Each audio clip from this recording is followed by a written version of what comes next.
show you how you can make your budget flexible within here. Okay.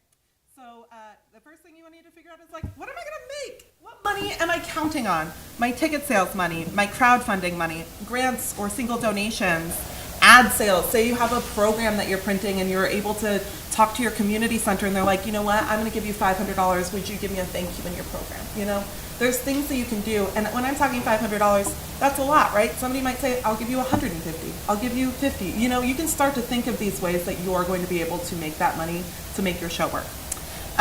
Your venue costs are going to be there.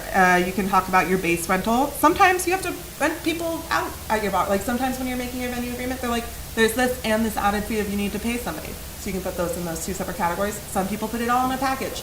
But we have them all listed out here just so that you have some things that you should be thinking about. Your venue personnel, insurance, rehearsal space. What are these things that you're going to need to rent? Most people don't rent rehearsal space until they're really ready, but if you're a giant dance piece, you probably got to, you know? So it's all about what you are using your space for. So many people are doing things in their living rooms. They're saving costs by rehearsing at a park, you know? There's really a lot of options that you can do to save costs, but we need to have them in here because some people don't want to do that.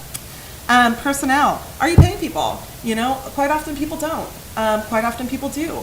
It's really important if you're not paying people to make it really nice for them. It shouldn't, if you're not paying people, they should probably have food at your rehearsals. You know, think about the ways where you can make your room feel as like community oriented as possible, because we know that you're putting up your own money to do this. They know that too. But if they feel like they're being taken care of, then they're not going to be like, wow, this was a horrible experience. Maybe you can start to think about ways to, yeah, I don't know. If you treat volunteers nicely, people who volunteer their time are important. I'm going to stop on my high horse there. Marketing and publicity. You're going to talk about social media. If you're going to get a guide ad, which is the only way that you get an image within the Fringe guide. So we sell guide ads, which are from an eighth a page all the way to a full page. Once you register, those prices are 50% off, so don't buy an ad before you register. But they start at $125 for artists or $250 if you're not an artist, all the way up to $1,000 for that full page ad, and $2,000 if you're not an artist. So that is that. Some people do it, some people swear by it, some people think that it's total bullshit, and it's going to be up to you to decide what that is for you. We have online ads. Online ads are going to be, you know, when you're on our website and you see there's this like little corner, then it's like a link and there's an image. That's our website ads. Those are paid, or like those you pay for, and then you see it'll say like 4,200 impressions. Impressions are that loaded on a page that somebody was active on the Fringe site. Hopefully they saw it, you know, but it's something to use strategically. If you have it running on the ticketing like on sale day when we have like a huge amount of tickets being sold, it's going to go faster, right? 4,200 views are going to go really fast. If you have it, you know, more strategically set, they might go a little bit slower. We're going to have a marketing workshop all about this, where you're going to be able to kind of like figure out what to do for you. But it's really important that you kind of start to think about these things in your budget. Postcard printing, program price printing. This is not like a paper the town festival like a lot of Fringes are. So you're really not going to want to use your postcards in the way that you might in a typical festival setting. It's used more like a business card at Hollywood Fringe. I would say that people are not, you know, just handing a postcard without a conversation. It's a little bit rude and off-putting for people. It's really something that you're going to want to use strategically. But that being said, you're probably going to give out like 500 of them. You know, like you're meeting so many people, and this is a great way for you to be able to be remembered by them. You know what I mean? I'm so sorry, really quickly. I would just expand your screen. Oh, yep. Thank you. Yep. That's hilarious. Thank you. You also want to put in money here for office hours money. If you're coming to our in-person events, you're probably going to want to buy yourself a drink. You're probably going to want to buy something for your crew. You know what I mean? Start to think about the money you're going to be spending out and about. Because we have our office hours meetups at different bars. You don't have to drink at these spaces, but often people are like, you know what? I want a soda, water, and bitters, or I want a cocktail. You know, so make sure that you're budgeting for that if that's something that you're going to do. Then you're going to want to make sure that you get documentation of your event. Some people might have a good friend that has a decent camera that can come and take that documentation. Some people might take it on their iPhone. And some people are like, you know what, I'm using this representation and I want that like full production. I want video, photo, everything. It depends on your goals. But you want to make sure that you're budgeting for that now. You're thinking about that now. And if you go to our participant packet, hollywoodfringe.org/participants, that is plural, participants, then you can find some people who in the community who often shoot fringe shows that have some special deals. Okay, I don't know what happened. Okay, there we go. Because something happened and my second tab didn't follow over from last year's budget. So I'm gonna just really quickly prospective budget. I have to put something. I have to take last year's prospective budget. And I'm gonna really quickly copy and paste something in. Just 1 second. I'm sorry. Prospective budget, HFF25. There's gonna be a second tab now. There was supposed to be. This is from, sorry. When I made the new one for 2025, it didn't go through. Okay, go to your second tab. Now we're going to talk about, it's sheet 2 now. Sorry about that, guys. We're going to talk about how you figure out ticket sales, how you start to figure out what that money is going to be. So when you're budgeting, you're going to want to kind of go off of multiple price points, right? So, and you're also going to want to think about 3 different scenarios. If you sell 40% of your house, if you sell 50% of your house, and if you sell 60% of your house. I really think it's important that you don't budget to sell more than that, because you're going to want to comp people. You're going to want people to come to see your show, and you're going to want to be able to be really flexible, and you're going to want to be surprised if it's higher, not shocked when it's lower. So 40% of your house, you have 3 different price points, and then you can also have price points for your discount codes. So the first 3 are going to be your general admission price, which is somebody looks in the Fringe guide or goes to the Fringe website and just finds your show. They don't know anything, right? They just are like, I want to buy this ticket, I'm going to buy it at full price. So that's your full price ticket, general admission. Your second price is going to be $1 off, because people who buy a button on the Hollywood Fringe site get $1 off all performances. And that's somebody who's seeing multiple shows within the festival. It's like a community thing that we've been doing since the beginning of Fringe. Hollywood Fringe anyway. Then you have your third price point, which is going to be your artist ticket price. So that's going to be the price that you want to show for community members. So people who are active on a project at Hollywood Fringe will automatically see this price when they come to buy tickets. Then you're going to want to have your discount code prices. You're going to give out discount codes. It's going to be common. You're going to use your discount code strategically. Maybe you're going to say, I am placing an ad here, and I'm going to put a special discount code in there, and I'm going to track how many people actually saw that ad by having a discount code there. You know, you're going to start to use these discount codes for different reasons. So if you're like curious about some ways that people have done that, go to our Hollywood Fringe, or go to the YouTube page, youtube.com/Hollywood Fringe. Go watch our past marketing workshop. We have 10 years of marketing workshops, and marketing at Fringe has not changed that much. So you can go ahead and start to get some ideas there about ways that you might use that. And you're going to expand these things, like, you know, as you're going through. But you're going to want to, in this budgeting process, be like, you know what, I don't want to set more than this many tickets at that price or whatever. You're going to start to make your decisions in this budgeting process, but you're going to have it be flexible, because you're going to learn things and you're going to want to change things. So make sure you're generous about the amount of tickets you're putting into your comp and discount area. So if you see there's the price, there's the number of seats, the number of shows, and that is going to equal your total revenue for that night. And then you're going to go down, and I've added them all together. That's going to be your total ticket sales for the brand. So that is how you're going to kind of start to go through and budget for things. You know, some people are a little bit more intense. They might have some producing experience, and so they might go through and they might be like, you know what, my preview is going to be cheaper, and my later run is going to be more expensive, and I'm going to have tiered ticketing, and they might have more complicated budgets than this. But if this is your first time budgeting, I think this is like a really easy way to kind of learn. Then the third tab that you've got is going to be other fundraising, which I didn't add to the spreadsheet. I'm so sorry, but I'm adding it right now. Oh my God. Ellen, who are you? I'm busy, that's why I am. this is where you're going to make your money. And don't worry, I'm going to rename these tabs after this to say, it's going to say other fundraising. But basically, that third tab, which is sheet 3 right now, is going to show how you make that money. How are you making this possible? Is it going to come from your savings? Is it going to come from fundraising? So you might want to put like, I have a Patreon. I'm going to put my Patreon in here. I have parents and grandparents who love me. I'm going to put that in there. I have close friends who really want to see the show work. I'm going to put that in there. These are going to be things that you're going to want to put in. You see at the top there, I put crowdfunding in income. That's really where you're going to kind of see that kind of thing. So you're going to have your social media followers that are just going to give you your $5, you know, if you can think of that. That's what's going to go in there. Then you're going to want to make like donation income. So say you're maybe a little bit more savvy and you're ready to take real donations. You're ready to like go talk to somebody like maybe a local business that you have a connection with. Maybe you're going to get a donation from a consulate connection that you have here in Los Angeles. Maybe it's through that. I'm going to be quite honest and say the arts funding ain't so great, so don't count on that. You're going to have to be thoughtful about who these people are. And then you're going to talk about like if you're going to sell ads in your program, there's going to be like something there. If you're going to do grants, which is pretty rare, I'm going to be honest. You know, getting a grant at this point for a show going up in June is kind of too late.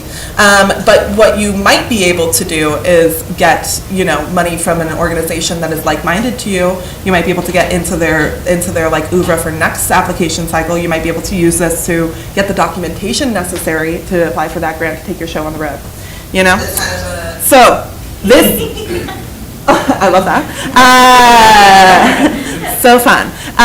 So the next thing I'm going to have you do, we're going to go to Hollywood Fringe, and then we're going to bring up our amazing panelists. We're going to go to hollywoodfringe.org/funding. Funding. Ding.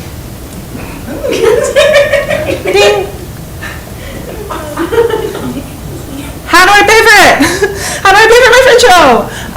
You will get your ticket sales after the festival.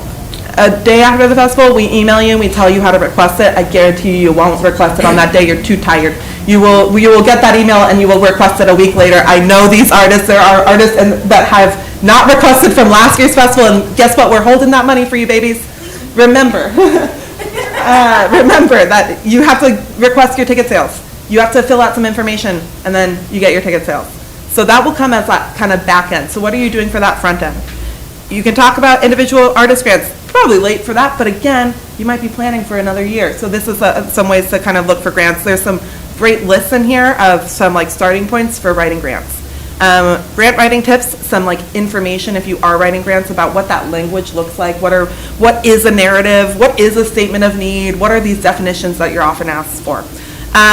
Some tips and tricks for grant writing. Do your research. You don't want to spend your time applying for things you're not qualified for. You want to know everything about the grant before you apply for a grant. You want to make sure that that is clear in your application, or else you will be tossed out the window. You know what I mean? Like, if you are not following what is in that grant application, the people who are reviewing that grant, the only information they have is that review application and the rubric and the things that they have in front of them. So it's so important for you to do that research. Know your project in and out before applying for funding. If this is your first time doing a show, you're probably not going to get a grant. Sometimes people who have done their shows 10, 15 times are struggling to get grants, you know? So it's really something that you're going to really want to have a solid application together if you are applying for that type of funding. Start writing in a document. Don't do it in the grant portal. That's not smart. You want to spend like hours and hours and have friends and family and friends of friends reading your application before you submit it.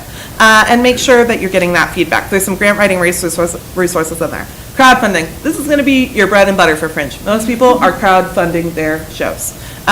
There's some information here about what kind of platforms to use. After you pick a platform, you want to refine your pitch. You want to set a budget and fundraising goal. There's a sample here of how you can reach a $500 goal. So for instance, if you get 10 people at $10 each, that's $100. If you get 3 people at $50 each, that's $150. 10 people at $25, that's $250. All of those people together is $500. But that's 23 people you have to convince to give you money. That's a lot. So you want to set your sights, you know, maybe in some of those higher numbers. Getting those numbers is important, right? You're going to want like that spectrum of donations, but you know, it's a lot of work. So keep your your ideas, don't say that you're going to bake a cookie for everybody who gives you $10 maybe. Like, that's probably not a good idea. But somebody who gives you $150, maybe it is. Maybe that works for you. You're going to want to create a marketing plan. You're going to want to create your crowdfunding webpage. There's like a bunch of check marks on here in this list about how you're going to do things. There's also 2 other resources that I really want to point people to, which is Volunteer Lawyers for the Arts. If you're like, what is my liability in raising this money? What do I need to do tax-wise? Look at that. Read into it.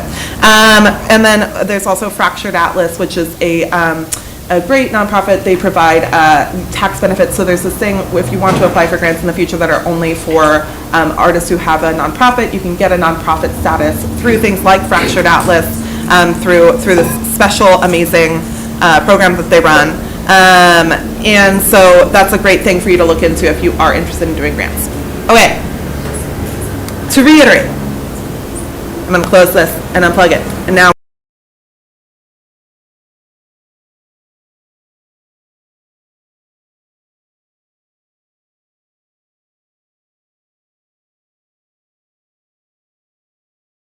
very hard to get people to give you money. But if you have this great idea and you're passionate about it and you have a community, whether that's online, in person, you have that, you can do this. You can do this, and it's going to be a lot of work and it's going to be really embarrassing. Don't feel scared to ask people for money. They actually do want to help you if they know you. And if they don't know you, they probably want to help you too. And if they ignore you, it's not because they hate you or because your show is a bad idea. It might be because they're overwhelmed by the state of shit. Put that on a t-shirt. So just keep positive in this and know that it is possible. It happens every year. It is very scary out there right now for a lot of people. It is a hard time for people to want to give money to things, but people are nicer than you think they are. And they care about you, you know what I mean? And if you are passionate about your show and that comes through, people are just going to be excited to be a part of it. Angelique and John, can you come over and get involved?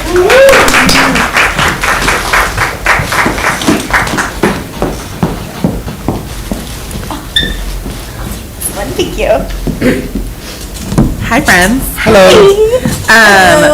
Is the mic levels? Do we want to? Are we good? Testing. Apologies about earlier. A lot of the team was running around. John, the live stream went down for a minute, so all of the chaos was that. Apologies to the room. Tech problems, which is something you want to think about and budget for. Just kidding. But kinda. Okay. So first, hi. I love you guys. I really do. It's really great because I know you guys both pretty well, and I've seen both of your work, which is exciting. Actually, I've only seen a cabaret of your show, but I never saw it in person. But I saw the cabaret. Thank you. But I've seen your show, one of your shows, in 2019, which is too long. Now I need to go see another one. I know. I'm the worst. It's okay. But I love you guys. And I really want you to tell everybody about you. So if you can start with your name, your pronouns, a visual description, which is just like what you look like so that the people who are on live stream who might not be able to see us have an understanding of what you look like.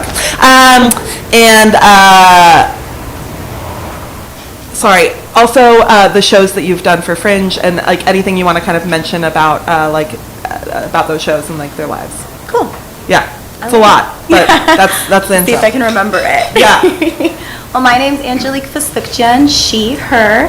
I have brown curly hair. I'm wearing white boots, black pants, a patterned t-shirt from my grandma, and yeah, I think that's it. And I am with my co-founder, Matthew Namick. We have a little company called Sunny Gingham. That's a fancy way of saying we just do a lot of work together and put a name on it. So we've been doing Fringe since 2023. In 23, we brought a show called The King and I Am Paul, which is a comedy that we're actually running right now at a different festival. So it's had a life beyond Fringe, which is exciting. And then last year we brought a show with a 7-person cast called Our American Tragedy. And that show is actually being extended into a full 2-hour piece, and it's going to Arizona next year for a run. So very excited for that. So Fringe has been our launching pad for every project we've done as far as the theater space. So it's really exciting. Yeah. I'm John Wookty, he, him. I'm a man of a certain age with gray hair and wearing a flannel shirt. I've been part of Fringe for about a decade now. In 2019, I produced my first show. I do physical musicals. I create musicals that involve gesture work, physicality, dance, all with live percussion. So I'm a musician during the piece. I did a show about the search for Scarlett O'Hara before Casting Gone with the Wind. Then I did Housewife 52 about 1950s housewives. Then I did last year Vivian Vance Alive and Well running a Chinese takeout. And then also I did 2 shows last year. Another one was at the Henry Murray. Are they using Henry Murray again, the upstairs? Not this year. Okay. It was a small, very immersive physical theater piece. So I do very large shows at Fringe. For me, I think that I'm just going in, I'm producing a show. It happens to be at Fringe. That's sort of my mindset, how I go in. But I wanted to say, because so many people are brand new, and if you're all alone, or it's just 2 of you, I am a one-man band. I do everything. Wow. And it's possible. Yeah. So if you are alone, I know it can be very scary, but it is possible to do it. Because once you you got your venue, once you got that, and you get into your rehearsal, there's not a lot of other big components to think about, okay? And afterwards, I have my business card. I am more than happy to have a coffee with anybody, talk, assuage your fears. You know, I love talking about producing. So, yeah. It's funny you say that because I feel like I have the same mindset going into Fringe. We're producing a show and this happens to be the space. And I don't know if that mentality alone changes things. For me it does, because it's like, okay, you're going to tackle this even if I were to book the Amazon, which I'm not, but like something that big, it's just the space you're in. But Yeah, and I think that is really how a lot of people go into it, you know. And then you obviously are going to have the people that break the rules, and they're just like, nah, I'm just here because it's like I want to do this fun thing, and it's just a part of my oeuvre, you know, rather than something that you're like doing for your company that is kind of like your company, your theater company, your baby. Okay. How do you budget for the festival, and especially like how do you go about fundraising? Do you do pre-fundraisers? Do you kind of do things out of pocket and then like kind of reimburse yourself through ticket sales? What are some of those like budgeting and fundraising, and specifically in the fundraising category of budgeting? I have personally never done outside fundraising. Yeah. Because I sort of am a solo person, and my works take a long time to produce during the year leading up to it. It's just too much for me to deal with. And I think it's also an age thing. Yeah. I see younger people don't have as much problem seeming to ask for money. Yeah. I just know that I need my 10, 12 to 15,000, whatever I need for my show. It's my money. Yeah. That's how I do it. So God love people who can go out and fundraise, and that's fantastic. Me, it's just my personal money. Yeah. How I use. for us, we have fundraised both years, but the way we did it, because you were saying, do we front it or not, correct? Yeah. So in my experience, in 23 we did Kickstarter, and in 24 we did Seed and Spark, which is my favorite between that, Indiegogo, everything, which I can talk on later, why I like that one the most.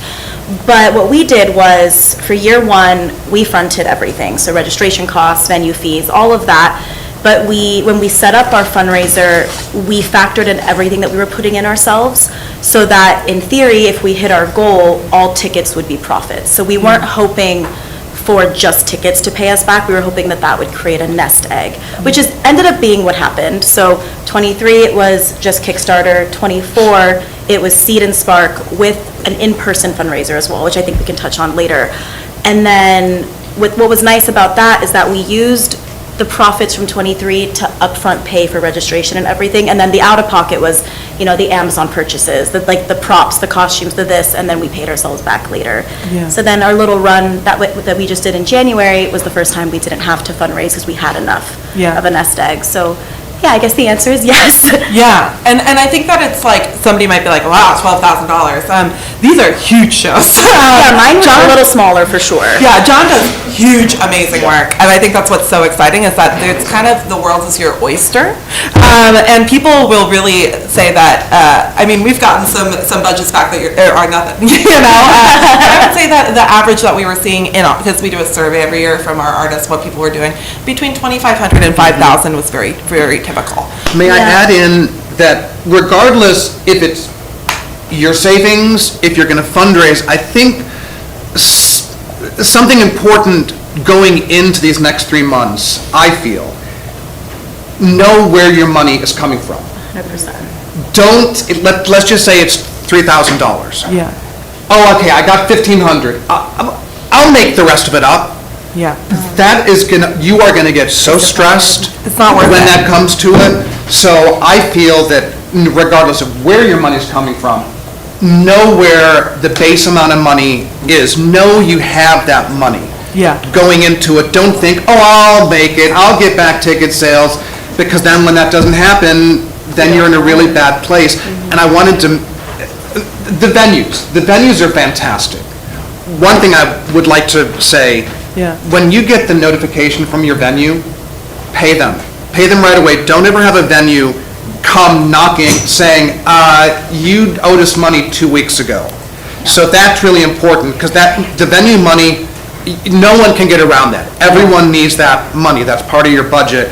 Make sure you have it where it's coming from, and, you know, pay your venue on time is really important. Remember that these are community spaces too. We don't have these like large Nederlander run venues. These are not being run by large corporations that, you know, God bless what happens there. But this is really people who need to make their money for rent to make these spaces stay. We have been leading creative space in Hollywood. We have had so many theaters close down because of the costs of rising to produce them, and we don't get grant funding to run venues. Like, that's not like a thing that happens in the United States. These venues are just businesses. And it is an essential part of their business to rent it out to creatives at the most affordable price that they can. That being said, we have a range of venues. We have venues that have every kind of price point that you're thinking about. And so it is important to shop around and kind of have that idea. The second thing I want to say is do not break your back over Fringe. Fringe will exist, so we're not going away. If this is something that financially you cannot take on at this point, that's okay, and it's okay to take a year and kind of be able to dive back in. And we want to be really honest about things, because the last thing that you want to do is have a bad Fringe experience by not having enough money and not being able to immerse yourself in the magic. And another important mindset, I feel, is know what you can lose. Yeah. Be honest with yourself and say, okay, am I okay if I am out of pocket $2,000? You have to be honest with that, because if you think you might make up your money in ticket sales, no one knows how their show's going to do and how that money's going to come in. So I think also another mindset is just let yourself know, I'm comfortable losing $1,500 this year. Yeah. Because, you know, if you end up losing more and your mind isn't ready for that, then, you know, it's another stress. So just kind of be honest with yourself. You're running a business. Yeah. Yeah. Yeah. I think going off of that too, my first show, I don't think we hit more than $2,000 or $2,500 in our cost needs. Last year, our goal was to not go over $5,000 because it was a bigger piece, and it was a period piece that took place in the 1800s. So we had the big dresses and a lot more layers that we were paying for. Literally and literally, yeah. But something that we did, and I do this with every project that I go into, it's like, how do I start creating a budget? What do I actually need? Especially with the first one, it was a modern piece. You can wear everyday clothes. That wasn't a big deal in that sense, but I always sit down and I look at what are the non-negotiable costs. So the non-negotiable is the registration, is the venue fee, is the tech person, the $30 an hour, or whatever they're charging this year. And I put that out and put that down in a spreadsheet. And once I see like, oh, that's a $900 expense to just get to Fringe, you can then decide for yourself, truly what does your show need? Can you scrape by with another $500, or do you need to add $3,000? And I think if you're deciding whether or not to do Fringe, start there with what can you not get around paying? Like what can you, and then see what you can avoid based on that. May I go off of that? Talking about places to save money, I noted a couple things. Don't waste your money on going and getting a glossy, big 8x14 color print program. People are going to toss those programs, go to Kinko's, and get one sheet of paper. Okay, I just see too many people who, that to me is a very big waste of money. Fringe is about being creative. I have seen, and so this goes to your design of your show, sometimes there are certain things you really feel you need. But I have seen people lug around a couch, a door, a table, these pieces. I mean, venues will come with essentials. We are forgiving as audience that if you have 3 chairs lined up, we understand that's a couch. Don't go out and buy a couch, so think about the design of your show. This is Fringe, number one, and you move in and move out. You're not going to be able to keep these pieces there. Be creative. Last year, the show I did, it was a diner, and a door was very integral to the plot of the show. And I said, I can't have a door on stage. So my prop person, I realized, I made a 2-foot-high door on wheels. It was a little mini door, and it became this whole set piece of the show. So think to yourself, how can I be creative, especially with my scenic design? And I think that's a way to save money. I see people waste money on just putting too much into something that's not necessary for our mind, for the audience. Yeah, 100%. I think scrappy is the term that is often used with Fringe shows, and I think that being innovative and your scrappiness is what people are going to be really excited by. Because nobody is coming to a $15 ticket show and being like, oh, wow, inaccurate. They're just 5 years off. They're just excited to see your work. And if you are smart about things, they'll be really, they'll think about the ingenuity of the things that you're doing can be really smart. I love this idea of a little tiny door. That's amazing. Granted, though, and I know we probably have to move on, but it's with King and I Paul, which I think you saw. So the 2023 show, it's about a couple moving into an apartment. So we made our entire set cardboard boxes, which when people watch it, they're always like, Jesus, how'd you fill up the space so much? And it's because we had packing peanuts, bubble paper, what's it called? Bubble wrap, thank you.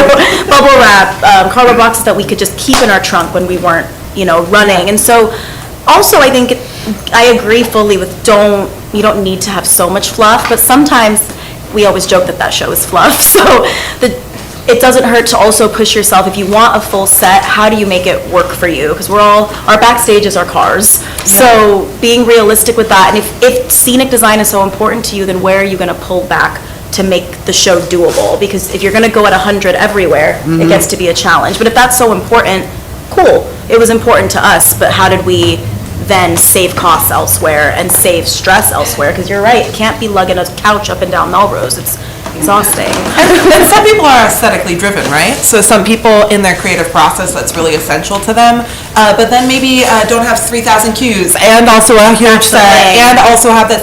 You have to decide what is your shtick. Are you going to be having yours in that and your more of your technical elements? Then you're going to probably want to book extra tech time, which is cost money. Are you going to have it in your set design? So where do you guys kind of tend to save and spend in your budgeting process? And it can be personal, or what do you like to see too? I don't know. That's a tough for me because I know how much I need. I know I need rehearsal venues. Yeah. And people, if you're brand new and don't know LA or this, it's $25 minimum to $50 an hour. I don't know, maybe last year I spent probably $2,500 to $3,000 on rehearsal space. That can come at you really quickly. And when I say book it now, I mean it. Because if you wait till May, you're not going to find a place to rehearse. So of course, saving money if you don't need a rehearsal venue and you find someone's place that is amenable to being able to rehearse in. Again, it really comes down to creativity. And I know your show last year, you had these period costumes. It's hard to move around that. But if you get a minimize the set, find some. Or if you have a creative costume, or maybe they have a way that it's one piece, one item that says what you need. So it's the design where you can get creative. Saving money, I don't know, that's a hard one. Do you hire graphic designers, marketing? Do you spend money in marketing on that side? I do my own design. Yeah. I did hire a publicist from I think my first two shows. I didn't do it last year, but people knew me. Yeah. Right. So I don't know. We can talk more about that. That's a debate. If you're brand new, I think that may behoove you, if I can use that word, to maybe have a marketing person sort of get the word out for you. But so much of Fringe, as veterans here can tell you, it's word of mouth, and it's after your first show, and that's what propels you through. So I do my own marketing. And sometimes having a damn good show is the best marketing you can do. And then sometimes I've seen a damn good show that had zero other things. Like they didn't fill the house, they didn't get that word of mouth going, or just something was off and they failed. So some of it is a little bit knowing what your kind of selling point is. Is it that you have this unique work? Is it that you have like such an engaging, fun to be around cast that really can come with you out to events, meet people, and really engage with people? It's hard to know. Well, going off of, so the two-part question. So the first one was, where do you trim the fat? So we, in my experience, especially with like props, costume pieces, set design, if you are on Facebook and you're not in your local Buy Nothing group, get in there and find out where all your friends live and make them join their Buy Nothing groups, because then I just start sending lists. I'm like, you're looking for a table, you're posting a beanbag, and then you're infiltrating all the Buy Nothing groups in LA and you're getting everything for free. So if you don't know what a Buy Nothing group is, it's literally BUY nothing. So it's, you can ask for whatever you need and your neighbors will give them to you if they have it, to borrow or to have. And I'm in Hollywood, and so my Buy Nothing goes a little nuts in May. It's crazy. Sorting that now. My neighbors all know when I'm in a show because I'm asking for the weirdest shit, and it's like, and I'm always like, yeah, it's that time again, so they know. But we've saved truly hundreds of dollars, over maybe even $1,000 in the 2 years that we've done it, because you kind of just have to be a little annoying and a little audacious. Like I ask for everything down to like, who has tape they don't need? If that helps me put up my posters for free, that's fine. Like anywhere you can trim, I've definitely been able to save a lot of money that way. I think too with, again, ask your community, see who's in your circle, and just be willing to ask. Like if you're a theater person and you've performed, at a theater that has costume stock, see if you're buddy-buddy with the person there and have borrows. It's very surprising the amount of help people want to give, especially in our community. And some people don't, and that's fine, but I would rather ask than not and then find out later that, I just spent $200 on a dress that I did not like that much. So you can find ways to maximize and just just ask for your favors. And then as far as marketing and graphic design, Matt and I are very lucky that he's a fantastic drawer and I'm really good with my iPad. So between the two of us, we've been able to handle our graphic design on our own. But something that's really helped us on top of that is just leaning into social media, particularly Instagram, and then any Facebook group revolving theater or Fringe. If you want to chat with me after, I can give you like a list of like 7 groups where when I'm in a show, I just select, I make a post, I select every single group and I just start pushing. And there's different Instagram chats that you can join. So I haven't gone the publicist route yet, because right now it was just something that we couldn't swing, but we just started joining every single group we could. And I'm happy to say both shows did well at Fringe, but I had to get annoying. And if anyone in here knows me, you've probably gotten a lot of annoying messages last few weeks being like, hey, I have a show on the 22nd, so like here you go, here's the info. And if you can get 10 people to commit just from that alone, great. And to me, it's like, respect the hustle. So if they think I'm annoying, it's fine. I get hundreds of these and I don't get annoyed by them. So like remember that also people don't get annoyed by them, because I just they see what you're doing. I get really excited actually when an artist reaches out and I haven't been able to see their work at Fringe. I'm like, well, hell yeah, I'm gonna go. Like I've been wanting to see this work forever. I've known about it for 2 years. I have a list of shows I missed last year. When they say like, I'm bringing it back, I'm like, okay, great. Exactly. The Fringe community doesn't go away if you really dive in, Totally. I had another thought about marketing. Something I have found and had other discussions with people, like let's say you think to yourself, oh my gosh, I have this show, I'm going to have a cast of 10, that's going to be great because I'm going to have all these 10 people promoting my show. Not necessarily, right? The show is only important completely to that creator, to Yeah. you. Yeah. You're the one. And you're gonna get, when I was younger, I said, why isn't my cast bringing people? Why isn't my cast promoting the show? Yeah. Because it's my show. Yeah. They're my actors in it, and you're gonna find, some people are good about it, okay? But don't necessarily think, oh my God, they're gonna be as completely invested as me in this marketing of my show. They're my actor. They're gonna rehearse, they're gonna come in, they're gonna do their job, but beyond that, they're already giving you a lot of gifts, Yeah, too, by yeah. sharing this piece with you too. And don't get me wrong, some people get really lucky and you get that magical cast that somehow just is able to do it. Or maybe you're running a theater company with your cast and it's more of a device work, and that is a different story. But I completely agree. It's not a marketing plan to have a cast. yeah. And I think as you start to tour venues and make decisions, if you haven't booked one yet, like this space, do you remember, 75 seats in here, right, give or take? 74, yeah. So, or for example, like the Steph Feury is 36 fixed, 42 when you add benches. I know a show that just ran there for a festival, and she had a cast of 12. Wow. So if each person brings 1 to 2, you're going to sell out. Yeah. And I think if you're doing the math that way, I agree, because sometimes cast doesn't come through because they don't need to. It's not their name on the line so much as it is yours, but you can start to play around and decide. Like last year I had a cast of 7 in a space that I think was around 65 seats. So me and Matt had to determine, okay, if we depend on them a little, truly what can we expect? Can we expect over a 5-show run, they bring 5 people, so like 1 person a pop? Sure.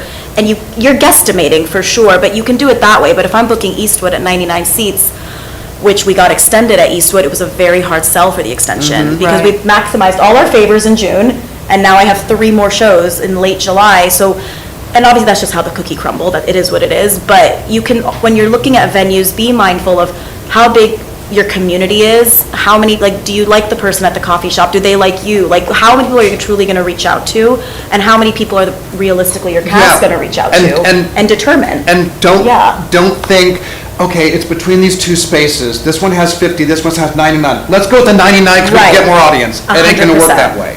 Okay, so Opposite. the space is what is going to, dictate what you want to do. That audience, I mean, I don't know, did you get back from feedback what an average Fringe audience is? So last year, the average was 30 seats were sold per house, which was... Despite the numbers of seats, right? Yeah, so that's average among 380 shows. And so you're going to see, but that means that we have some 99-seaters that were selling out consistently. So you know what? That's like your real average. I went to a show that had 4 people in it, you know? So you have to really understand that there is that you are producing your work. You are responsible to get those, to kind of tap in and make sure that you're getting those seats filled. And if you're diving into the process, you'll be able to do that. But if you don't really dive in, it will be an empty house. This is also, I know most venues have packages, 3, 5, 7 shows. Yeah. I know some first-timers maybe go, oh, I'm going to do 9 shows because I can maximize my audience. Again, you need to think about that. Okay, you need to really think. I mean, there's some people who the first year I did 5 shows. Then I've gone up to 7 each year. Yeah. That's a difficult one of how many shows, but again, don't feel the more shows I do, the more money I'm going to make, the more audience I'm going to get. And on that thing also, continue because I just lost my thought. Oh, that being said, if you have a tiny house of 22 seats, you also might want to up your number of shows because you're going to want to kind of be cognizant too. And remember, you're always going to want to save some seats. You never want to sell out to the point where if a awards judge reaches out to you and they need one seat to sit there and be able to, that could make or break this idea of a reviewer or an awards judge coming to your show. You need to save a seat for them, even if that means that you're filling it in with your box office manager or something at the end of it. Also, talk to your venue head, and as long as it's not an issue with like fire codes and things, some venues allow some standing room in the back, just by coincidence. So that's a case-by-case basis, but I've seen shows that are sold out that they've had people like at the door not wanting to miss out, and it might be their last run.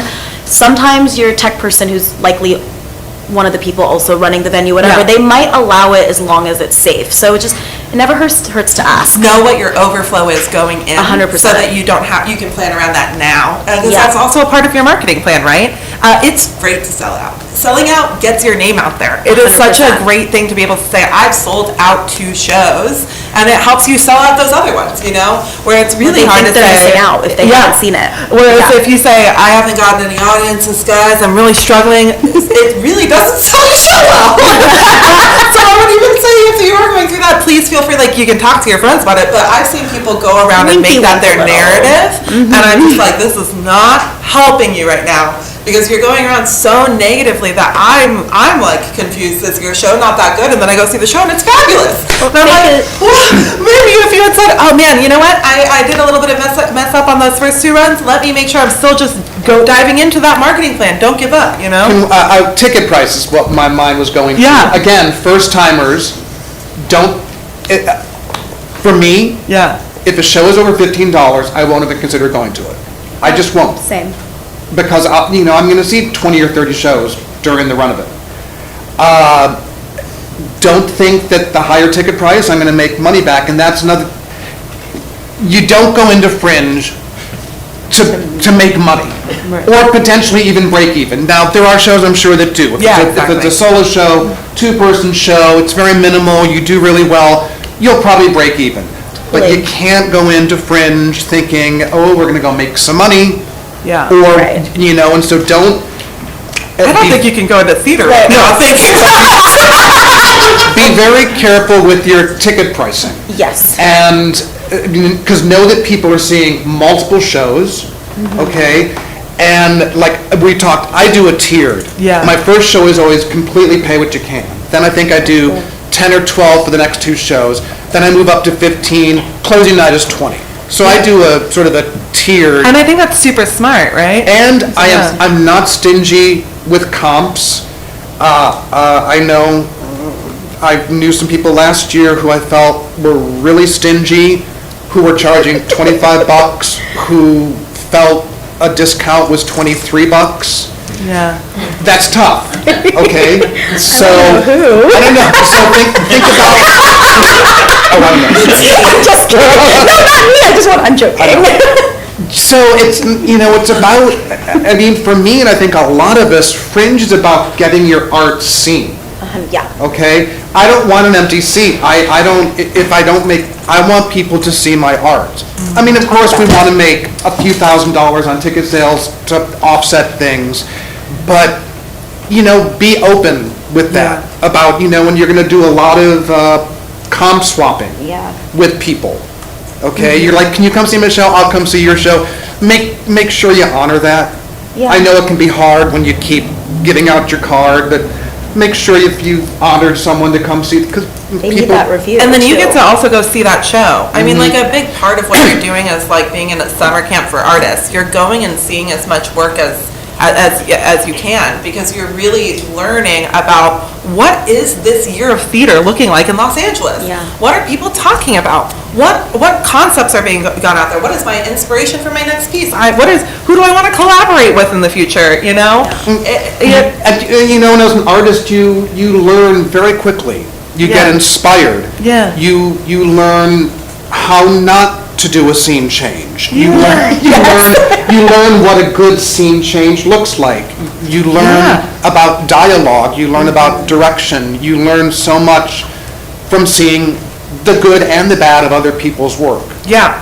Go ahead. Add on to both of you really quick. The great thing too is that if you can get as many butts and seats as possible, you really don't know who's in the space. The person that's producing our piece to go to Arizona next year saw Our American Tragedy, and even though maybe our ticket prices, weren't high, or I think we comped that person. So we comped her $15 worth, and now you're bringing my show for a lot more than $15 to Arizona and helping me fund it. And so that's really paying it back in a way that I find more valuable than I made $15 more in 24.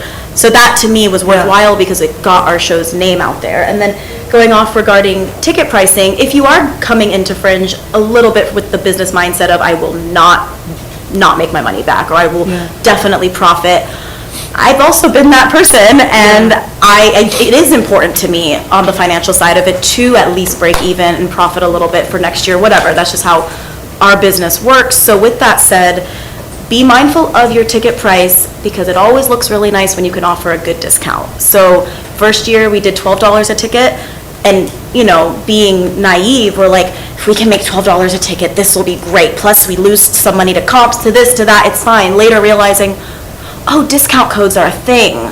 Like, I should be able to drop a 50% off code here and there, or a 20% off, or a $2 off, what have you.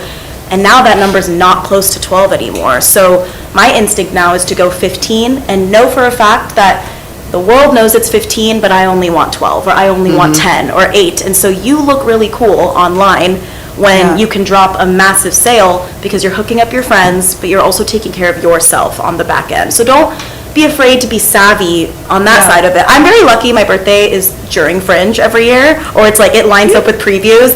We always drop a code. Like, I turned 30 last year, so it was like 30% off tickets. Or the first year was $5 for 24 hours. So find ways to also like make your show cute in that way, and then you can find a way to profit that way, but also find that community. I love that you are answering the question that I was going to ask it, but I want to ask a little bit more specifically, what kind of groups are you offering discounts out to? Like, what should we kind of be thinking about? Is it just artists? Is there any other groups that you offer discounts to?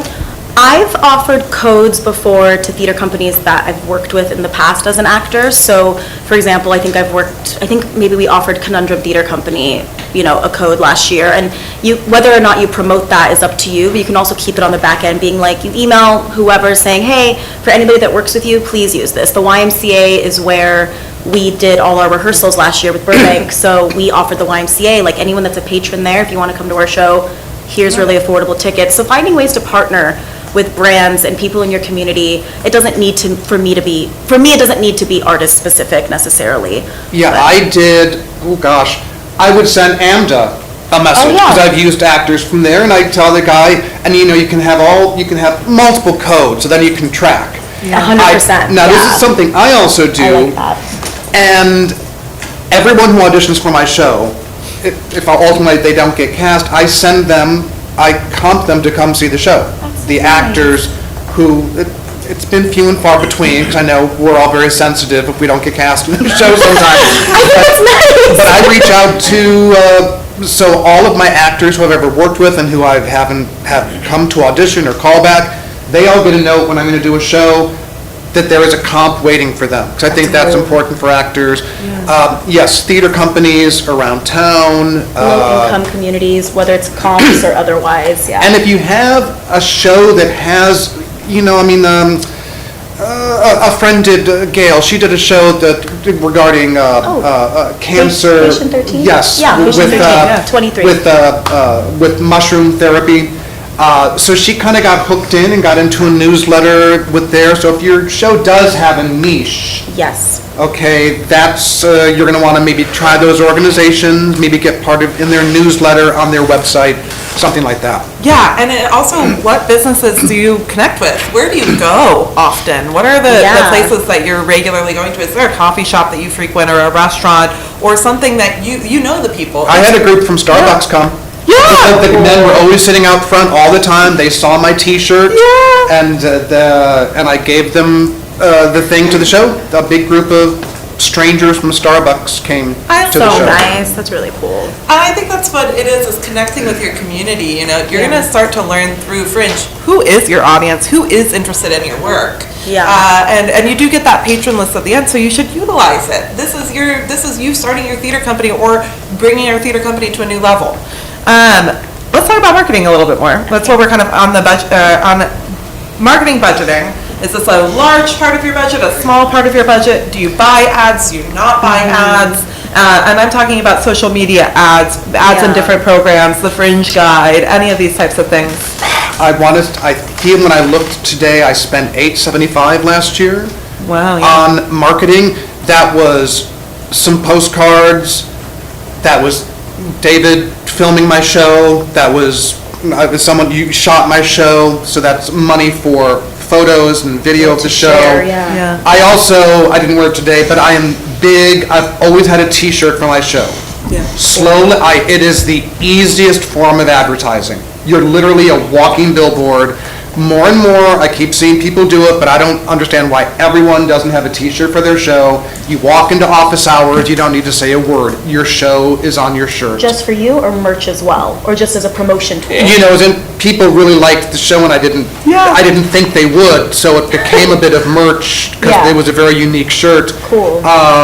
And what else for marketing? I did not, Do you do impressions on the website?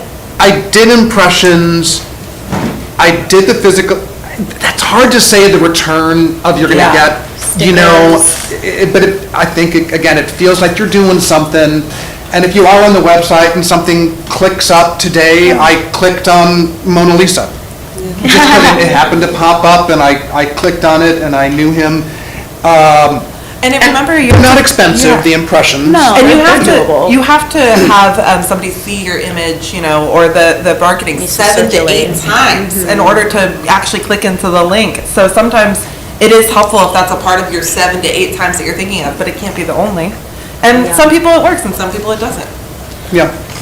For me, marketing costs, I would put at leaning towards medium as far as like the importance. I mean, I think marketing is 100% needed. I don't think you should skimp on it at all. But when I say, I guess when I use the word skimp, it's how much am I going to create so that I can keep my overhead very low versus outsourcing. So with postcards, I learned through office hours, I think we panicked. The very first one we went to in 2023, we didn't have any. And so we panic made something on Adobe because we were like, everyone has postcards. No one's going to come to our show. This is the end. And this was like March. And then, so we banged out a really quick postcard, and it was fine. It was great because we did it through Gotprint, which, by the way, Yes. use Gotprint for everything. It's in Yep. Burbank. Write that down. I'll wait. And, it's in Burbank. It's amazing.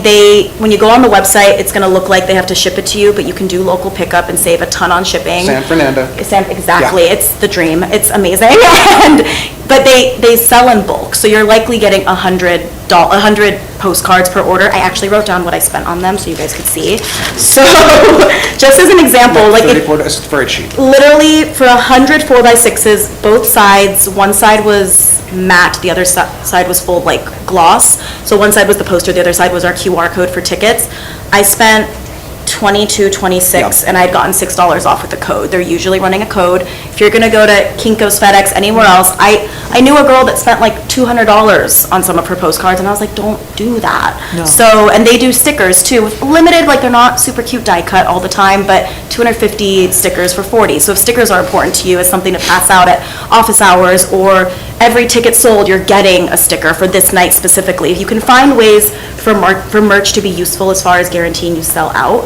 Yeah. But so in that sense, to me, that's important, because if I buy 200 postcards and I spent no more than $50 on an entire run, it's doable. And I've always had postcards left over, even when I just do 100. I've always had a few left over. So that's when you stock up Starbucks, you stock up your local places, and it goes a long way. People put it on their fridge. In regards to like marketing shticks and gimmicks, make sure like people are always wandering around having to carry. Don't give something that people feel compelled, they gotta take it, and then it's like, I don't know, what am I gonna do with this? Yeah. You know, maybe if it's a little button or a little button's sticker. great. A pen is always, nobody The is going small to say things. no to I agree. small Small things. I own things. all of them, Yeah. you know, but you Yeah. know, when it's a little squeaky toy, it's a little bit harder, you Yeah. know. I saw something, someone was doing a show about grief, and they had packages of tissue. I loved it With their because I right- needed it because I was crying at shows constantly. So be creative with that. Can I throw something out? Yeah. Please. What I want to start at Got Print Yeah, is playing cards. that's I really love cool. that. That's, You hand out playing cards to the people who come to your show and they can play. only, and Pay to then play. they can collect, be like, these are the tickets I saw. That, You can, Yeah. that's Let- cute. Your whole house. That's really cute. I know. like that a lot. I feel like an discount alert. If you go to hollywoodfringe.org/participants, you will also see we have tons of like rehearsal spaces that are offering discounts. Totally. We have printers that offer discounts, and definitely lots of local businesses. Keeping it local is always great. you know? Asking your local rec centers, YMCA's, outdoor theater spaces, if you're okay with it, like reaching out to churches. A lot of churches don't care if you don't have a religious focused show. They just want to share the space because ethically that's what they want to do. So the last show I just did, it was entirely done at a church that had a little space, like a little actual stage, and they were like, the lights are broken, so nobody uses this. And we're like, that's fine. So you will be surprised what you can also get for free or just like little donations here and there. Yeah. One more thing with marketing, the one thing we did drop cash on last year was a photo shoot with our cast, and it was the best money I ever spent because I'm crafty enough, again, with graphic design, or if you hire someone with graphic design, they can do so much when there's actual people that you can use for your marketing techniques on social media or whatever. And the one thing, which I'm really proud of, that I heard consistently during last year's run was, your show looks really cool. It's like, and our poster was nice, but our poster isn't us, like truly me. But they would see a picture of me in my big dress or of Matt doing something cool with a hat, and they were like, we don't know what this is, but it looks really cool, and I see it circulating on Instagram. And I truly think that's a big reason why our run did so well. So you don't have to drop money on a photo shoot, but we all have friends building their portfolio. As long as like you're accrediting your artists, paying them something small if you feel so inclined. There's a lot of people that want to build, whether it's tech photos, which is, I also highly recommend, invite someone to come to your tech while like you're working lights and sound, just let them photograph your cast and use that as marketing as well. And you can do those in very free or affordable ways. And also remember, cool. I use a lot of video because my shows are very physical, they're musical, so that's what grabs people. So taking videos during the course of rehearsal process, getting a video shot very early in the run so you can make teaser trailers. Now, some shows don't lend themselves maybe to video, but if your show has any element of physicality or musicality or something that's going to be attention grabbing, that, use video. Video is very effective. Remember, if you get your show shot and it's just one long file and you didn't pay somebody to edit it, it will take time to edit it, and you need to have that skill set. If you're doing a photo shoot, remember to use it. Utilize it. Don't plan to do these sorts of things. But for some people, having that documentation can be so helpful for you pitching. And pitching. If you're saying, I put this work into my Fringe show, what theater is not going to be like, well, what work are they going to put into mine? Or you already have those assets for that next run, right? 100%. So having assets after this festival, having something where you can have a package, some people have pitch decks for Fringe. Not necessarily necessary at this moment for you to do a Fringe show, but a pitch deck is absolutely necessary for you to take your show to the next level, for you to tour your show. And so building those assets through Fringe and through this experience, if you don't already have them, is such a great way for you to be able to make sure your show has another life. And finding ways to partner with other Fringers. Like, I saw Laser for the, I think for the 2023 run, they had a solo show, and what they did was, we ended up not being able to do it, but they reached out to a bunch of Fringers they were meeting at office hours, being like, hey, do you want to jump on, I think it was Instagram Live, and let's chat for 30 minutes about your piece. And it was a way to get our names out there, but they're also building an audience because now we have a joint post on Instagram. Now we're sharing each other's followings, that sort of thing, and that's free. That's just your time, which I think you should happily give in those moments. And then last year we got interviewed by an out-of-town show that was also a period piece, that was a solo show, and we spent the whole time talking about our hoop skirts, and it was such a niche that made sense for both of our shows, and it really helped. And those are other moments where like you can offer either comps or discount codes through those mediums, like, because we did this chat, let everyone know that you can book with this specific thing, and then again you can track to see what is actually pulling revenue. Make those friendships and then utilize them. Yes. Everybody here has the same goal, and so work together. It's smart. Totally. Before we close out on marketing, what makes the show stand out to you? This is a personal question, but when you're going through the Fringe site, you're excited for Fringe to start. What makes the show stand out to you? Ooh, so like not meeting someone in person, like online looking. Just like in a pure, I picked up a program. What is going to make it stand out to you? A strong poster design, or whatever your cover image is. I truly think if you aren't someone that has an eye for design, find someone who is. I think if you aren't someone that's into that, definitely maybe be willing to put your money towards that, because I've seen a lot of posters where I heard later, this person's show was crazy, and I was like, oh cool, I looked over that one, because maybe to me it just wasn't grabby and it didn't make me think, or, you know, if it was hard to read, because sometimes people will throw on, and this is everyone's preference, a QR code with their dates really next to it and the lines don't line up or the fonts aren't making sense, and maybe that's shallow, but like for me it is kind of hard sometimes to feel connected to those pieces because it's a lot to take in, but sometimes a more minimalist approach will grab my eye a bit more. So I think just intentional design, and a witty name's cool, but that's obviously not required. But I think and if someone buys impressions, you can include like, I don't know how many words it is, but it's a very small like log line that'll come up. So like poster aside, like if your poster is whatever, that's totally fine, but I am someone that will always read the log lines. Make it catchy, make it grabby, make it short and sweet, but also like compelling. That alone has grabbed me a bunch. Yeah, understand you're going to have a 15-20 second pitch for office hours. I mean, really hone it down and talk to a friend and give them the pitch and get their feedback. You know, you can be fooled by a nice poster. Yes, that's true. Sometimes you know, see a show and you're like, I wish it was as good as the poster. Sometimes they go so hard and you're like, oh. But you need you need to be able to understand and craft what that blurb is going to be. If you have past history with Fringe, make sure, add everyone to your friend. There have been shows that do not add their cast to the Fringe site, which is you know, very frustrating.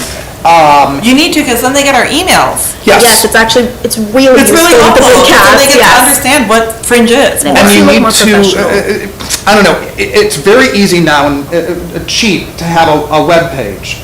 So if you can click through, I have a website, if you can click through from that Fringe page to a site that's just going to give more info, just more information about the show, the history of maybe the people. So I don't know if I see that someone has a history involved, or you know. But the thing is, if you click on their impression and then they include in their long description, I've been doing this for 3 years, or I've gotten this many awards at Fringe, or I'm a veteran, you said you've been doing it for a decade, that would stick out to me, being like, he's done this for a decade, he must really know what he's doing. So really being mindful of what you're putting once you get the person in as well to read is useful. 2 things with project pages. 1, they live forever. They do. You know, as of right now, we have our archives.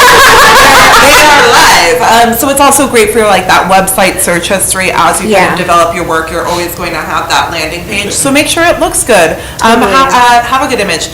Copyright. You can't just take any image online and put it into your stuff.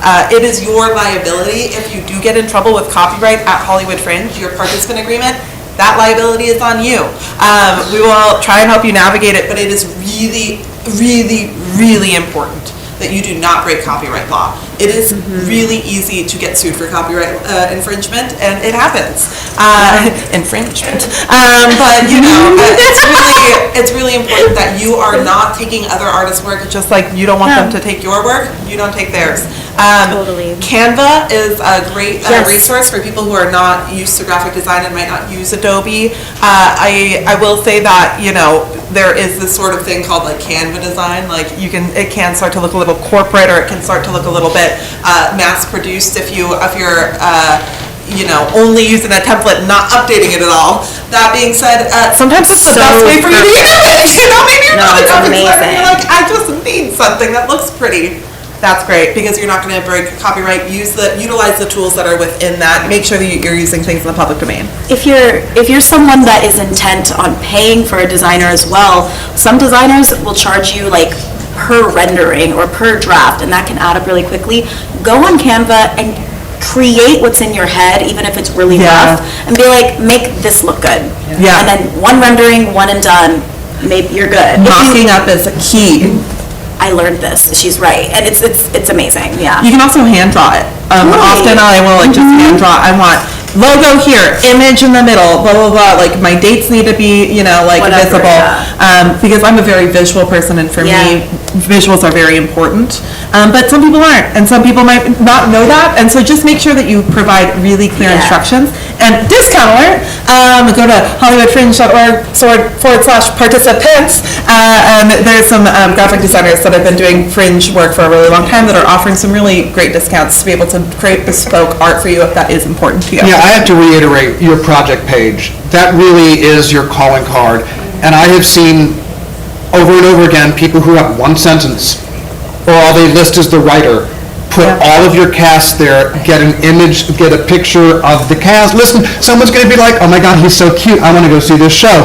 Get the pictures on the page, get their bios on the page, utilize that page. Once you start getting reviews, put the reviews on the page. I mean, really, it's there for you. It's free, you paid your, administration costs.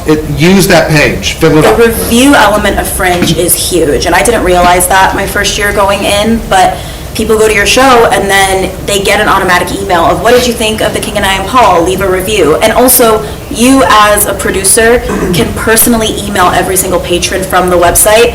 So I always send an intro email like, oh, The King and I Am Paul, here's everything you need to know. I go out of my way to figure out where's the best spots for parking, where's the hookup, where's this. You outline everything because it makes them feel taken care of, and then I send a personal email after thanking them for coming. Please leave a review here if you liked it, yada yada. But then you get these reviews, you cherry pick what you really liked that you heard about your shows, and then throw that on social media. And anything to just generate content is really powerful in an age where I think people have kind of short spans, and also just 380 shows last year. It's really overwhelming, and It's probably going to be more. yeah, and so you need to really get scrappy and find ways to stick out in such a huge pond in that way. So yeah, reviews are huge. Before we go into questions, I want to kind of center ourselves in defining realistic goals. And what is it to have a production goal versus an artistic goal? What are some goals that you've had and set intentions with your fringe shows? For instance, some people might be like, I just want to put up a show. And that is their entire goal, was that they have had this and this their itch. Some people might have that that artistic side of them just needs to be filled. Some people might have a production goal, which is that I want to have this producing feat of selling out a show for the first time, or I want to get a review from something that's not on the fringe side. I want to get a reviewer in. How do you define those goals for you, and how do you choose them? Do you focus on all of them? Do you focus on a couple, or what? And that's why I'm stressed. Yeah. For me, I guess it's personally, maybe it skews both. I think it was the first year just to prove I could do it.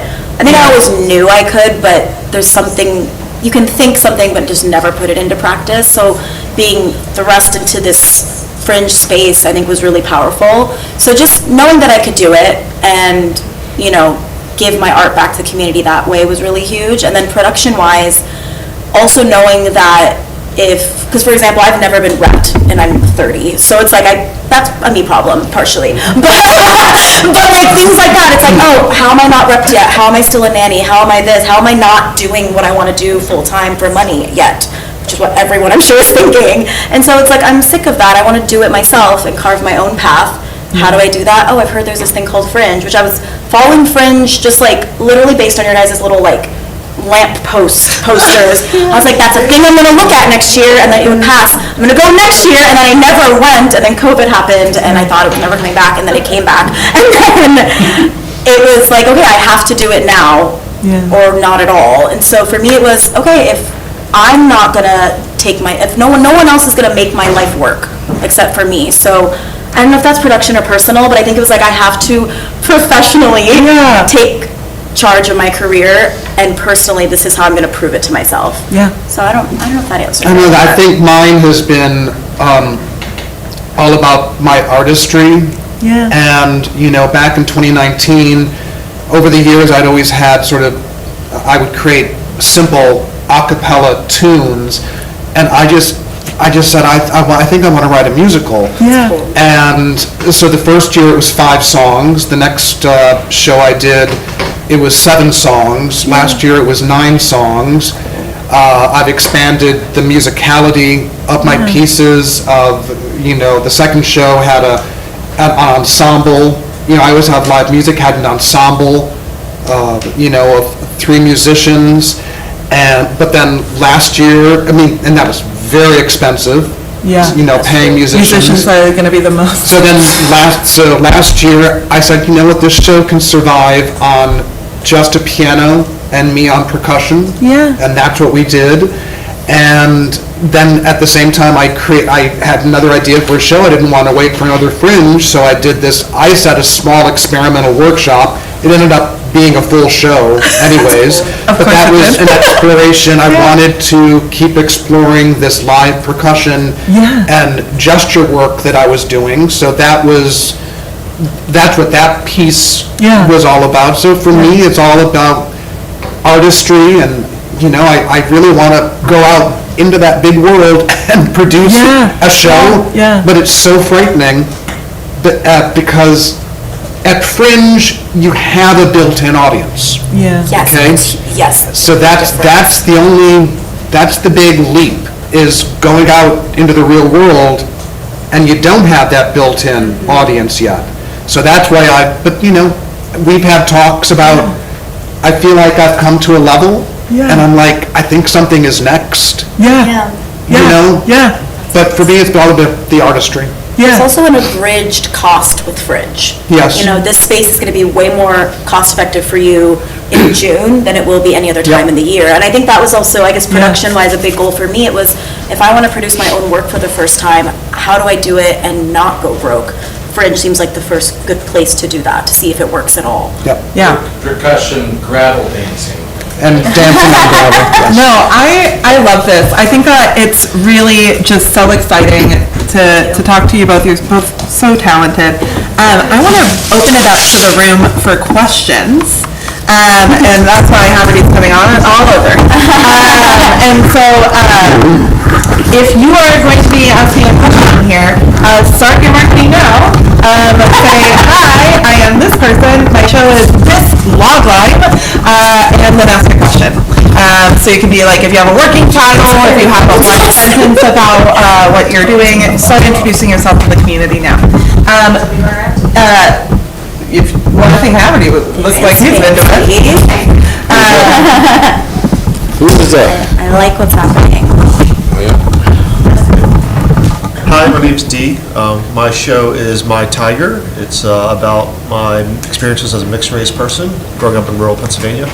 And my question is, the poster on the profile, on the Fringe profile, do you recommend keeping that as clean as possible and putting dates on there, or do you like cast information, or how clean would you like that?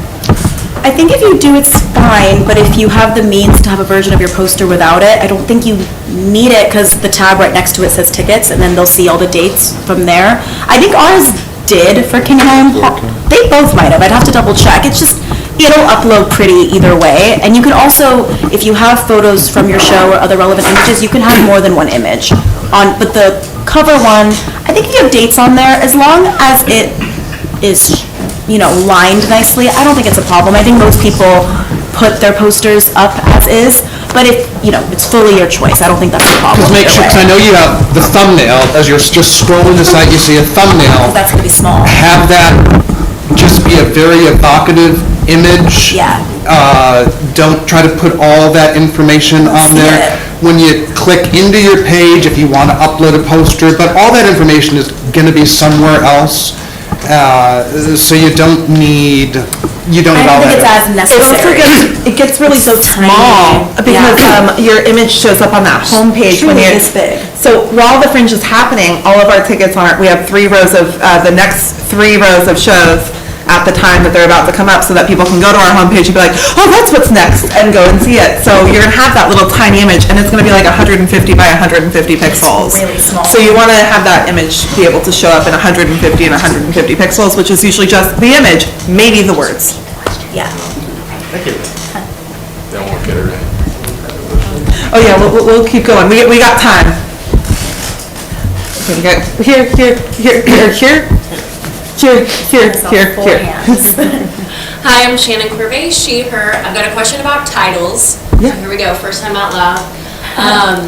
Napoleon Bonaparte had a younger sister who was constantly creating problems for him and scandals and just having parties and orgies. And she shocked everyone when she posed nude for this renowned artist. And my play takes place at the party where the statue is unveiled. And I'm wondering, like, how risque can I be in the title? Can I call it Napoleon's whore sister? Or, you know, do I have to be like Venus Victorious? Yes, and I would recommend having like something that is more PG that you're gonna put in the guide, just because we do have family-friendly work, and so parents might be picking it up. But like, we have words that say like kink in them, or like they're descriptive. Some people have done like, you know, fuck, but they've put like some little asterisks and stuff like that, just so that when it's in that family-friendly program, the mom isn't like, well, now I'm not bringing any kids here ever again. But also at the same time, you know. My 5-year-old goddaughter loves the guy, and she has seen some titles. I don't think you have to be worried about it at Fringe. I think it excites a lot of people too, because it's like, oh, this sounds crazy, this sounds juicy. Yeah. So it's being mindful of how, but I think it's a good idea. Hi, my name is Miguel. I am producing historical gay comedy starring Nancy Reagan. Right now, I had a question because last year when I went to Fringe, there was music playing as people were walking in, sort of like a pre-music stuff. And I just thought of this. Is that something that, do we have to budget for clearance for music when it's like, you know, like a little lounge song, maybe something happens in between the play that would require like some, I was thinking because you, and particularly for you, like you make all of your music and stuff. Is that something that needs to be budgeted, or is it like, how are the rules with music? I would gather to say no one at Fringe has ever actually asked. I write for like pre-show music. You're playing just popular tunes. I can talk about this. Yeah. Anything that you put into your play is not fair use, because you are using it within your play space, and so you cannot play music that is not licensed in your play. Pre-show music, it depends venue to venue. Many of our venues have like their kind of protocols on how they do things. Some people won't do things, and some people will. That is a conversation to have with your venue about what their best practices is for that pre-show ambiance, and then working within those. Just remember that when it comes to copyright law, anything in your play you need the rights to. In the venue that I worked in the first year, there's like a Brazilian element to that show. So they just played a playlist on Spotify that was specific to Brazil music. So I'm sure some of that music was definitely copywritten because it was on Spotify, but it was never anything used in the actual piece, and it was just like walking to your seats music. But they allowed that. But I agree with what Ellen's saying. Just check with your tech person to make sure it's not breaking any laws, if you will. And you're also, I can add one from a venue perspective. Yeah. Kind of thing. Sometimes, so let's be honest, you're probably not going to have the copyright holders at your show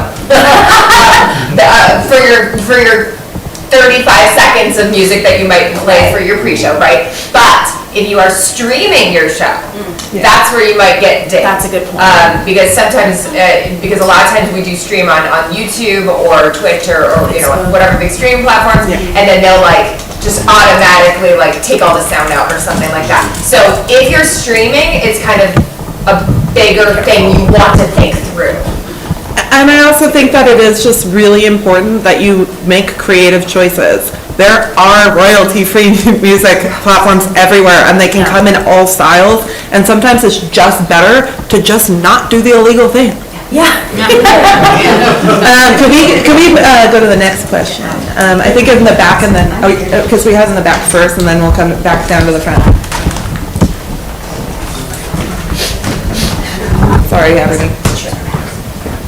You. Hi, my show, I'm Viva Rose. My show is called Hidden Gem. It's a stand-up comedy show about a time I locked myself in a bathroom at a party because I have social anxiety. And it's at the Zephyr Theatre now. My question is, you had talked, this might be more for Ellen, but like you guys had talked about like ad impressions on the website and how like if you do them right in the beginning of May when the ticket sales open, like they're gonna go really fast.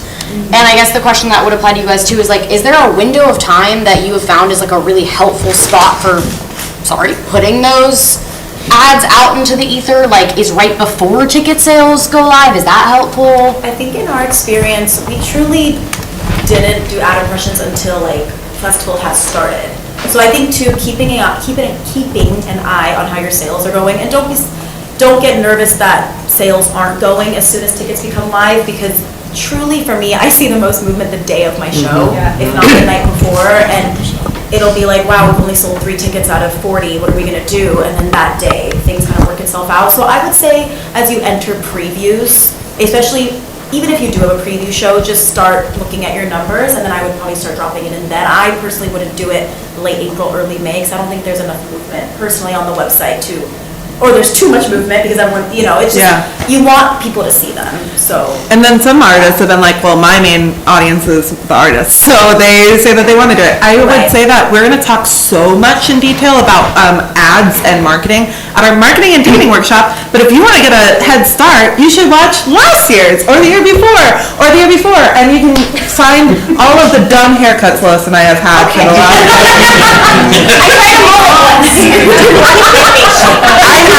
I had short hair. I had short hair once. Okay, next question. Oh yeah, and we'll do the and then we'll go on this thing. Hi, my name is Marissa Rutka. My show is called I'm an Artist Baby, Fuck Saturn, and it's about how to create a more healing relationship with myself with OCD, and especially after I lost my home in the Eaton fire. My question was about comp tickets. Does that, how does that work in terms of like, okay, I'm going to reserve 15 comp tickets and then maybe no one comes? Like, do you then just sell those tickets at the show? Is that? Yeah, so often if you've like held a couple of comp seats and say your show is sold out, you can always be like, my show is sold out, but I'm going to have a short little line and I can probably make you in. Or people will message you, start being like, can I come? And you can be like, I have to hold these 2 seats, but if not, then you can just come, and then, so yes, you can sell them at the door. Okay. Hi, I'm Annie Grant. I'm hopefully doing a play by Emmy winner Ken Levine, who wrote For Tears of Mashing Fraser, and the play is called Love and Tear Gas, about it's a romantic political comedy, loosely based on Jane Fonda. Anyway, question is, so when you are thinking about like a 5-show run or something, is there a strategy to what nights or times your show? Have you get assigned your nights? Venues, I mean, maybe Jen could talk about that. Venues work a little differently. They try to be fair, and what they'll do is if you do a 5-show run, they're going to give you an early evening, a late night, a midweek, a weekend. They're going to, so it's fair to everybody. Yeah. I've had someone who every year, how do these dates look? How do these dates look? And these are dates. I don't know. Wednesday at 6:30. I don't know what to do. And I said, I bet that's going to be your best show. And it was. You can't. Fringe runs continually, so it's not. Oh, I need 8 o'clock Friday night. That's the ticket. No. Monday at 5:30 might be your best show. It's hard to say, but venues will be fair when you get a package from them. The one thing you don't want to do is make sure that you are like boxing yourself in, and so maybe you're one of the last packages, and you're saying, wow, that's a lot of preview performances, not the ones that I wanted to do. So remember that there's so many venues in Fringe. If your dates from that venue don't work, you can always find that other space.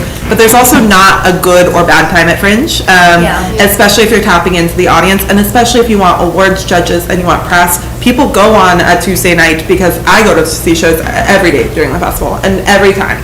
I see an 11 a.m. show, I see an 11 p.m. show. I see a 3 p.m. show, I see a 5 p.m. show. You know what I mean? People are stacking it. And so it's also about, if you're doing shows and you're spending your space, making sure that you're marketing with the other people around you kind of for those more unique times, so that you guys are kind of selling those times as well as you're selling the others. But you're going to have a varied. And I can jump in as a venue, but yeah, you're right, that your venue is going to give you options, and venues schedule differently. So our venue, Stagecrafts, which is the Magnani and Fainili Arts, and probably some more coming up, we do packages of schedules, but they're all pre-done. So like, I have them right now on my iPad. You could like pick one. So like, and like I just worked with a couple of people who like one group they're like, we are gonna be out of town for a whole weekend of June. Can you finagle it so that my schedule fits around that? Yeah, no problem. So just talk to your venue, they'll figure it out. But we all try to make it really, really fair. And in terms of marketing, because I'm also a producer, I always found that marketing to each performance, because they're all different dates and times, really helps, right? So you're gonna have a very different crowd come to maybe your like 11 a.m. on a Sunday show where you might give out mimosas and donuts than your 11 o'clock on a Friday night where you're gonna get the bar crowd, right? So you're gonna get different people, you wanna market those differently. And then I can take about 3 more questions, and then guess what, you guys? We're going to be here afterwards. So if we don't get to your question live, please come and talk to us afterwards. And my friend here has been holding his hand up for quite a while, so if we can... Hi, my name is Jan Davis Sutar. I'm putting on a show called O Constantine, which is a historical satire set in 325 AD at Emperor Constantine's court. It is partially a musical. I say that because it's only really got 2 songs. But my question really was towards crowdfunding and like Seed and Spark, and how do you handle rewards? How do you what tips do you have for Seed and Spark funders? Okay. And also we haven't started ours yet, and I'm like terrified that it's too late. No, it's not too late. It's good that you're worried because you should start now. It's not too late. I say that because we were too late and we did it anyway, and it worked out, but it was very stressful. Seed and Spark is my preferred because they have a system where once you set up your campaign, they refuse to let you go live until one of their professionals reviews it and tells you what they don't think is strong.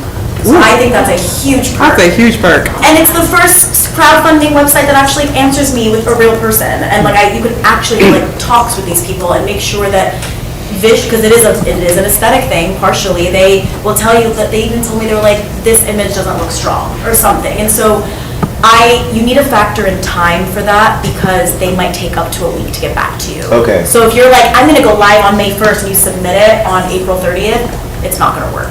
So definitely from here to, and Kickstarter and Indiegogo just don't have that, they're too big. I think Seed and Spark is still in an earlier phase of their career, if you will. So they're better for that reason. They're big on film and TV, but they have like a theater element as well. You also don't have to make your full amount to get your money. You just have to get, this is where the film element comes in, you have to get greenlit. So that's 80% of your goal, and you'll get that 80% if you don't even make the 100. Whereas Kickstarter and Indiegogo, you won't make any of it. And I don't recommend GoFundMe because I just don't think it's the right environment for art, personally. Some people do it because they get the money right away, but I think people see a GoFundMe and they're like, nobody's gone. So not to be brash, but that's the reality of it. So I think Seed and Spark, just set up your plan. It's March, it's February, it's something. It's February 15th. Thank you. I have a look. Set up a plan between now and when you want to go live and get little benchmarks for yourself. And then the biggest thing that a friend of mine did that I haven't yet done on Seed and Spark, because again, we were last minute, set up a pre-pledge campaign or system where you create a Google form that you send to your community, friends and family, and it's, can we count on you to donate on this date when we go live? Because on these websites, it's all about algorithm. If you can get 50% funded in the first 24 hours, you get featured on their homepages and you're more likely to actually make your goal. So you can cheat the system a little bit by creating a grid on Excel and seeing who actually is going to try to be in your corner in those first 48 hours. So I have a lot to say about Seed and Spark, so if you want to chat after, I can I would definitely. love to, Cool. I definitely want to do that, and I really appreciate you guys taking the time here today, especially knowing that you've like done a musical and I'm kind of going into that. I've got a lot of questions, but thank you so much. Yeah, of course. Oh, yeah. Harper, can we come over here just because we have to share the love? With the sides, you know? We've been on this side a lot. Yeah, I'm good on time, so I can chill after. Hi, I'm Regina.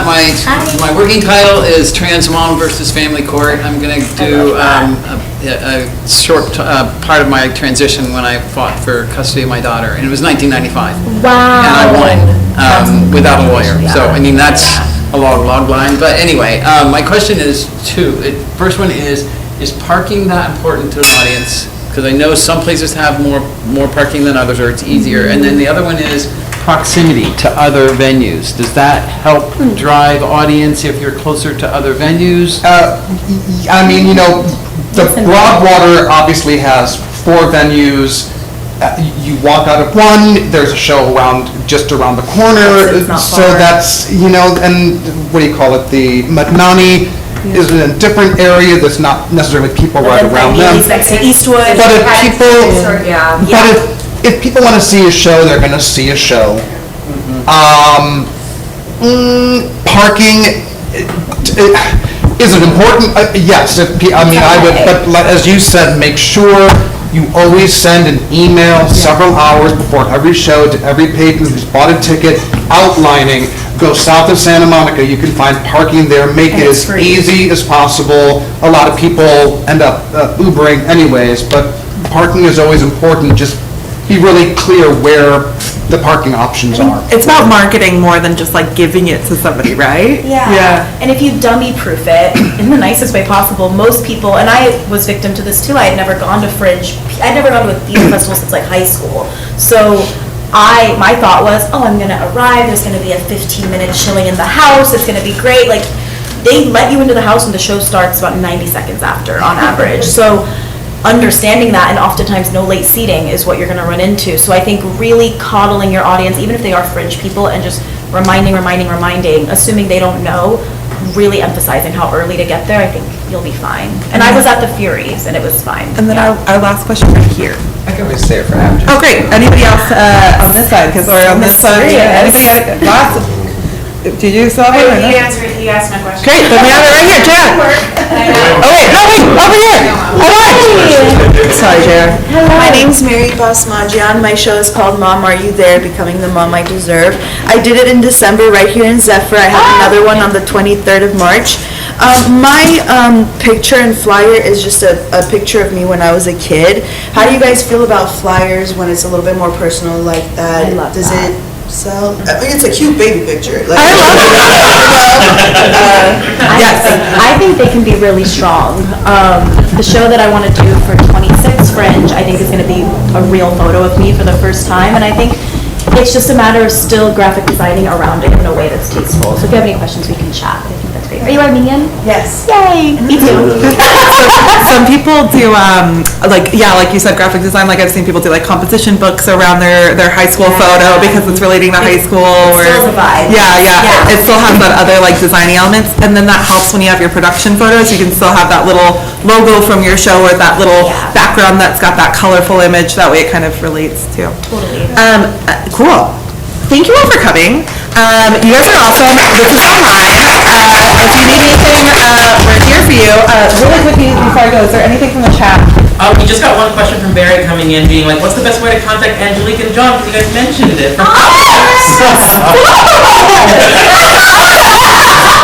So if you guys want to reach out to me, I can if you're writing it down, great. If not, just come up to me after. But sunnyginghamprod@gmail.com is SUNNYGINGHAM. That goes to me and Matt. If you want me personally, I can also share that email. It's just annoying and long, so just come to me.